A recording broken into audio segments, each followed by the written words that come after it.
Kembali lagi dengan saya di part 2 mengenai konsep dasar kepemimpinan.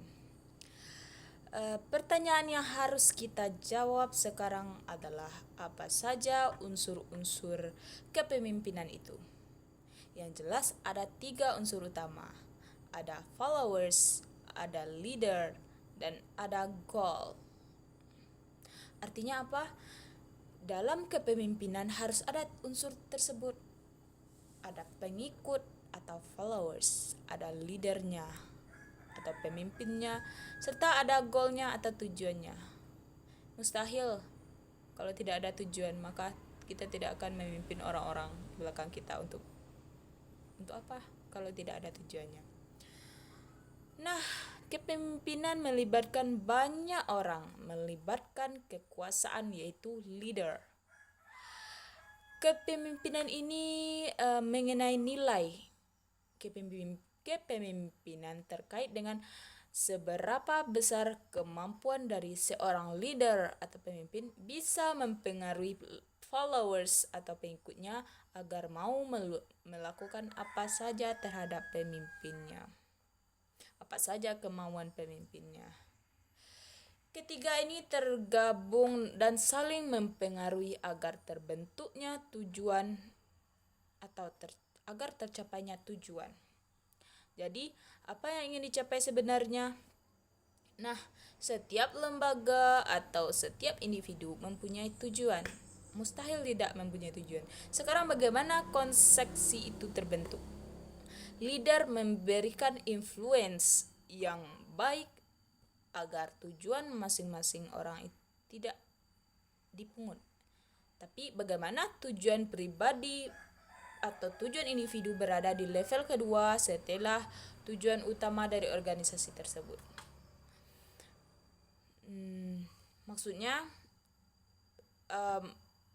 pemimpin mengarahkan agar bisa mempengaruhi bawahannya agar menjadikan tujuan utamanya atau fokus utamanya adalah kepada tujuan pertama, bukan tujuan pribadi. Atau dalam arti singkatnya, tujuan pribadi itu termasuk ke dalam tujuan utama dari sebuah organisasi atau lembaga.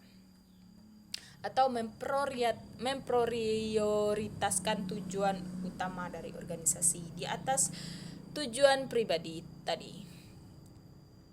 Teman-teman semua, mari kita lihat mitos yang berkembang berkaitan dengan konsep leadership. Yang pertama adalah pemimpin itu adalah dilahirkan atau ditakdirkan, seperti yang sudah kita bahas tadi sebagian. Ini merupakan mitos yang sangat berbahaya bagi calon-calon pemimpin selanjutnya. Ini harus diingatkan sejak dini, berbahaya bagi perkembangan regenerasi pemimpin pada masa yang akan datang. Pemimpin itu dan kepercayaan ini berasal dari dahulu, seperti pada zaman kerajaan. Karena pemimpin itu dilahirkan atau sudah ditakdirkan. Jadi kita yang tidak dilahirkan sebagai raja atau anak raja, maka kita tidak boleh jadi seorang pemimpin. Jadi seperti itu harus dihindarkan. Teman-teman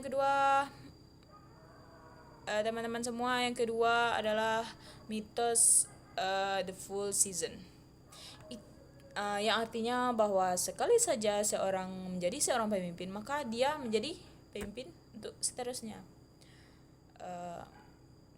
Maksudnya dia ketagihan menjadi seorang pemimpin, jadi seperti itu. Tetapi sebenarnya tidak.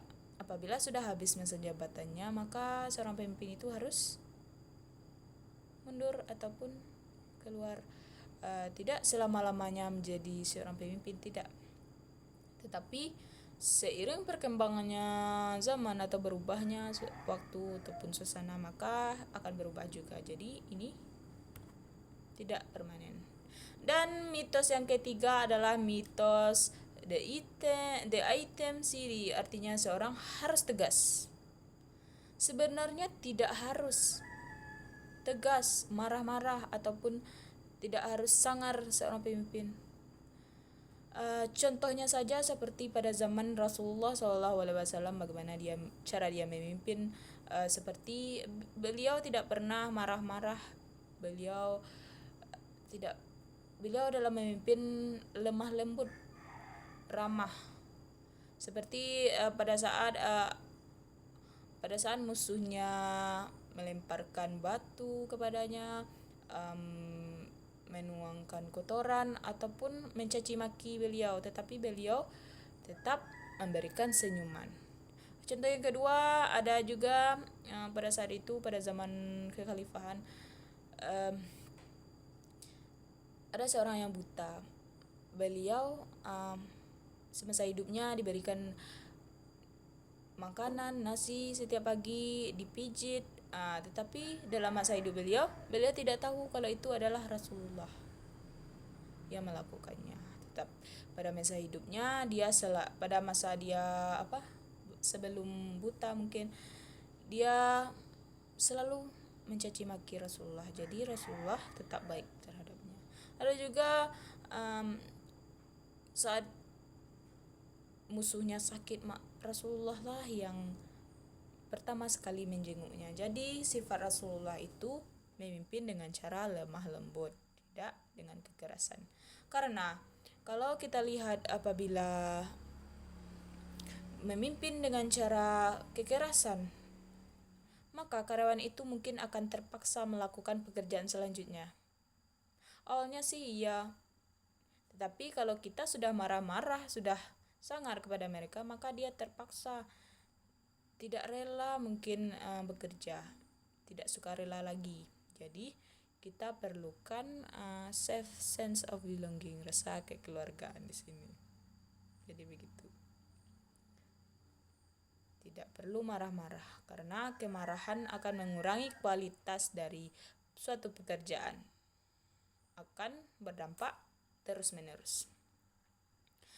Sekarang kita lihat tugas seorang pemimpin. Sebenarnya apa dari tugas mereka? Menurut pendapat orang yang terkenal, yaitu seperti James A.F. Stoner, yang pertama, pemimpin itu bekerja dengan orang lain. Itu pasti tidak mungkin atau mustahil dia bekerja sendiri.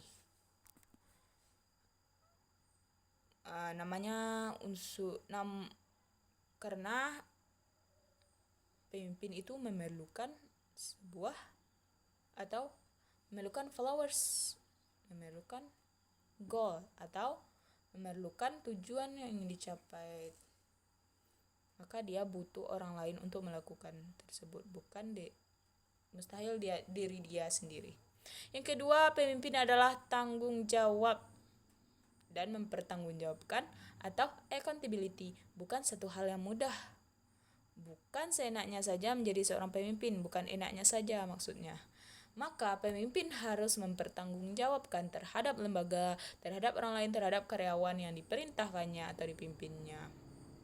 Karena apapun yang dia lakukan maka akan ada dampaknya. Jadi harus bisa dipertanggungjawabkan pekerjaannya tersebut. Yang ketiga adalah pemimpin menyeimbangkan pencapaian tujuan dan prioritas. Bagaimana berada di konteks proses itu berpikir ada keseimbangan pencapaian tujuan dengan prioritas. Jadi jangan hanya tujuan atau hasil saja yang diharapkan atau diprioritaskan, maka yang harus dilihat atau diapakan adalah prosesnya. Bagaimana karyawan-karyawannya bekerja.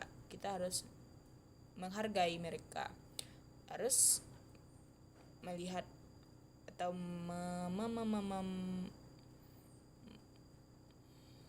mengingat mereka, bagaimana perjuangan mereka, bagaimana kondisi mereka. Jadi jangan semuanya dikerjakan, tetapi dilakukan pemilihan. Kemudian pemimpin itu berpikir secara analitis dan konseptual. Kemudian pemimpin itu juga adalah seorang manajer. Manajer adalah seorang mediator. Pemimpin membuat keputusan yang sulit karena hal-hal tertentu, semua butuh eksekusi terakhir dari seorang leader atau seorang pemimpin. Pada bagian yang lain juga dijelaskan bahwa seorang pemimpin itu punya tanggung jawab yang tidak sedikit, punya tanggung jawab moral yang luar biasa besarnya. Jadi jangan pernah bermimpi menjadi seorang pemimpin demi enaknya saja, tapi lupa dengan tanggung jawab. Tanggung jawab apa? Tanggung jawab moral dan batin, semuanya. Apabila kita memiliki kedudukan yang besar, yang tinggi, maka tanggung jawabnya juga lebih besar dan juga lebih tinggi. Jadi ingat itu. Sekian materi hari ini. Semoga yang menontonnya atau pemirsa bisa paham dengan apa yang saya sampaikan. Mohon maaf atas segala kesalahan, baik kata maupun perilaku. Mohon dimaafkan karena saya adalah manusia. Sekian, terima kasih. Sebelumnya nama saya Ayunisa Putri dengan NIM 19002040. Terima kasih. Assalamualaikum warahmatullahi wabarakatuh.